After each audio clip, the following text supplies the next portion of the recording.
ओम गुरुवे नमः। प्यारे हरिभक्तों, अब जो हम विषय ले रहे हैं वो ले रहे हैं मंगल ग्रह का एकादश भाव में अगर कुंडली में बैठा हुआ हो, यानी 11वें भाव में अगर बैठा है तो वह व्यक्ति के जीवन को किस प्रकार का फल देता है। ये मैं आपको अकेले मंगल के बैठने का कुंडली में प्रभाव बता रहा हूँ। हालांकि प्रभाव तो वही रहता है, और भी ग्रह अगर साथ में तो उनका प्रभाव भी उसमें कुछ न कुछ अंश आ जाता है। और विशेष करके जो मैं ये बता रहा हूँ, ये मंगल के 11वें भाव में अकेले बैठने पर ज़्यादा फलदायी होता है। ऐसी भी कुंडलियाँ होती हैं कि कई बार मंगल के साथ अन्य ग्रह भी बैठे होते हैं, अच्छे ग्रह भी बैठे होते हैं, पापी ग्रह भी बैठे होते हैं। तो जिस प्रकार का ग्रह बैठा होगा वो उसको उसी प्रकार का फल भी देगा। हाँ, ये भी जरूर देखना जरूर चाहिए कि मंगल उच्च का बैठा है या मंगल नीच का बैठा है। अगर अंक 4 है तो नीच का है, और अगर अंक 10 का है, चाहे भाव 11वां हो, लेकिन अंक अगर वहाँ 10 है तो वह मंगल आपका उच्च का है। मंगल जिस स्थान पर बैठता है वहाँ से जो है वो चतुर्थ भाव को और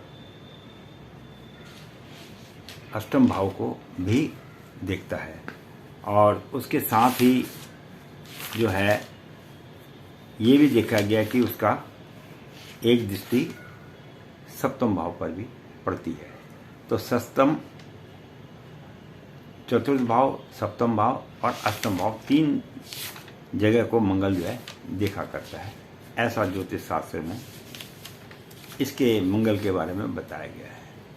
तो मंगल ग्रह अपने में एक, और 11वें भाव में अगर मंगल बैठा हो तो बालक मंगली नहीं होता है। मंगल जरूर बैठा होता है लेकिन वो मंगली नहीं है, क्योंकि मंगल के लिए 5 घर बताए गए। प्रथम भाव, चतुर्थ भाव, सप्तम भाव, अष्टम भाव और द्वादश भाव। 4 भावों में मंगल अगर बैठा होता है तो इस प्रकार की कुंडली में उसे मांगलिक, लड़का हो या लड़की हो, उसे कहा जाता है। और ऐसे बच्चों का विवाह जो है मंगल वाले बच्चे ही मिल जाए तो अति उत्तम होता है। लेकिन ऐसे भाव में जिनके मंगल बैठा होता है इन 5 स्थानों पे, वह व्यक्ति पूर्व जन्म में ऐसे कार्य करके आया होता है कि उसको इस जन्म में कई सुविधाओं का भोग करने को मिलता है। हालांकि लोग कुंडली में ये कहते हैं कि शुक्र ग्रह संपूर्ण भोग विलास की वस्तु को प्रदान करता है। ऐसा नहीं है। मंगल भी सेनापति है, और सेनापति को भी संपूर्ण जो उसके योग्य पदार्थ हैं उसकी प्राप्ति हो जाती है। इसीलिए मंगलिक बच्चे के पास में बड़ा घर, नौकर चाकर इत्यादि वगैरह सब कुछ रहता है। हाँ, ये बात जो है कि पत्नी के स्थान से थोड़ा उसका, पति हो या पत्नी हो, जो भी हो, उनका एक दूसरे के साथ अत्यधिक प्रेम नहीं रह पाता, क्योंकि मंगल जो है एक क्रूर ग्रह है। इसीलिए कहा जाता है ना, विष को विष मारता है।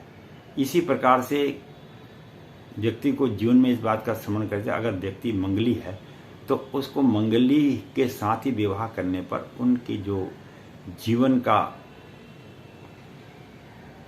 जो महत्व है वो और ज़्यादा बढ़ जाता है। अब 11वें भाव में अगर मंगल बैठा हो तो ये व्यक्ति के जीवन में क्या क्या प्रभाव डालता है, इस विषय में हम थोड़ी सी चर्चा कर लेते हैं। सबसे पहले तो ऐसे व्यक्ति जो है देश विशेष, देश की, विदेशों की यात्राएं बहुत करते हैं। ये तो इसका एक सबसे बड़ा 11वें भाव का मंगल का गुण देखा गया है। और ऐसे लोग जो है अधिकांश जो है या तो मेडिकल लाइन में या इलेक्ट्रॉनिक्स लाइन में या एक्सपोर्ट इंपोर्ट का बिजनेस करने में सफलता प्राप्त करते हैं, ऐसा ज्योतिष शास्त्र में बताया गया है। क्योंकि विदेशों में जाके भी ये लोग अच्छा कार्य हो, तो एक्सपोर्ट इंपोर्ट जो करेगा वो विदेशों में जाएगा तो वो इस प्रकार के कार्यों को करता है। और अगर मंगल 11वें भाव में होता है तो व्यक्ति बहुत सोच समझकर जीवन में चलने वाला होता है। ये भी एक इस मंगल के 11वें भाव में फल देता है। वैसे तो 11वें भाव में जो भी ग्रह बैठता है सभी ग्रह शुभ फल देते हैं, पर कई बार उसके नेगेटिव प्रभाव भी मनुष्य के जीवन में पड़ जाते हैं। और जो 11वें भाव में अगर मंगल बैठा तो ऐसा व्यक्ति जो है ज़्यादातर लॉटरी, सट्टा बाजारी आदि के गेम ज़्यादा खेलता है।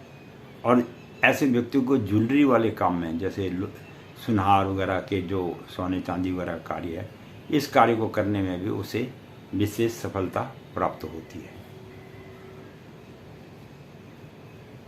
और आय स्थान में बैठने के कारण व्यक्ति के जीवन में कभी भी पैसों की कमी नहीं बनी रहती है, उसे हमेशा पैसा प्राप्त होता ही रहता है। ऐसा मंगल 11वें भाव में देखा गया, क्योंकि वह लाभ स्थान है। जो लाभ का घर होता है वहाँ पर तो लाभ ही होगा, नुकसान कैसे होगा। और जिस समय मंगल में मंगल की दशा आती है, एक बहुत महत्वपूर्ण विषय है, जब कभी मंगल की दशा आ रही है उसमें मंगल की उपदशा भी आ जाती है तो उस समय में अत्यधिक लाभ हो जाता है। ये मंगल का एक विशेष ज्योतिष शास्त्र में बतलाया गया है। और चौथी दृष्टि जब इसके द्वितीय हाउस में पड़ती है तो इस ऐसे व्यक्तियों की जो मित्रों की संख्या है वो बहुत अधिक होती है। ये भी ज्योतिष शास्त्र में देखा गया है। 11वें भाव में अगर मंगल बैठा है तो ऐसे व्यक्ति के जीवन में याराना दोस्ताना बहुत ज़्यादा लोगों से मेल जोल हुआ करता है। और ये भी है कि 11वें भाव का जो मंगल अगर बैठा है तो व्यक्ति की दृष्टि विपरीत दिशा में ज़्यादा जाती है। जैसे स्त्री है तो पर पुरुष की तरफ और पुरुष है तो पर स्त्री की तरफ उसकी निगाहें ज़्यादा आकर्षित होती हैं। ये भी 11वें भाव के मंगल का प्रभाव व्यक्ति के जीवन में देखा गया है। बहुत सुंदर बातें मैं आपको बता रहा हूँ और ऐसी बातों का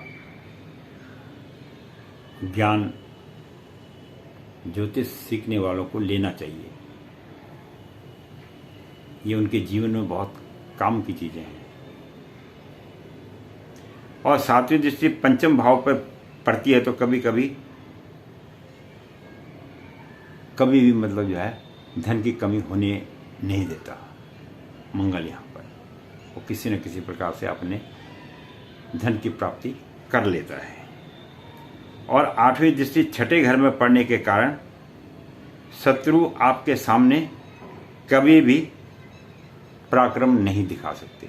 उनकी हमेशा पराजय होगी, विजय नहीं होगी। इस बात को निश्चित समझना। जिसके 11वें भाव में मंगल बैठा हो, अगर शत्रु उसका कुछ बिगाड़ना भी चाहे तो उसका कुछ बिगाड़ नहीं सकते। ये भी मंगल एकादश भाव में 11वें भाव में बैठा हुआ है तो ऐसा देखा गया है ज्योतिष के हिसाब से। यह है 11वें भाव में मंगल का प्रभाव। अगर यहाँ पर चाहे राहु, केतु, शनि या कोई और क्रूर ग्रह भी बैठा हो तो भी व्यक्ति को जीवन में 11वें भाव के मंगल के बैठने के कारण उसे कष्ट नहीं होता है। ये भी एक ज्योतिष में अटल सत्य है। और कुछ भी हो जाए 11वें भाव का मंगल तो आपको धनी तो बना के ही रखेगा। बशर्ते नीच का भी हो जाए तो थोड़ा बहुत कभी कभी कष्ट हो जाएगा, लेकिन फिर भी वह ऐन कैन प्रकार से आपके जीवन में पैसों की कमी होने नहीं देगा। और 11वें भाव के मंगल को एक प्रकार से आप शुभ ग्रह के रूप में ही जानिए। तो मंगल 11वें भाव में बैठ के व्यक्ति के जीवन में शुभता देता है, क्योंकि वहाँ पर आय का भाव है। मैंने भावों के विषय में भी पीछे वीडियो में आपको बताई थी, और आप लोग देखा करें, समझा करें, क्योंकि ज्ञान तो समझने से ही आता है। तो ये था मंगल के एकादश भाव में बैठने का फल, जो मैंने आपके सम्मुख थोड़ी सी प्रस्तुति की है। आशा करता हूँ आपको यह वीडियो अच्छी लगी होगी, और अच्छी लगे तो जैसे आप लोग अभी तक अपना प्रेम मेरे साथ बनाए रखे हैं, ऐसे बनाए रखना। और अब हम आपको मंगल के द्वादश भाव में, यानी 12वें भाव में अगर बैठा हो तो वो व्यक्ति के जीवन में कौन से गुल खिलाता है, इस विषय में हम अगले वीडियो में आपको बतलाएंगे। वीडियो देखने के लिए बहुत बहुत धन्यवाद। बस इसी तरह हंसते रहिए, मुस्कुराते रहिए, और जो है अपना प्रेम मेरे को देते रहिए। धन्यवाद।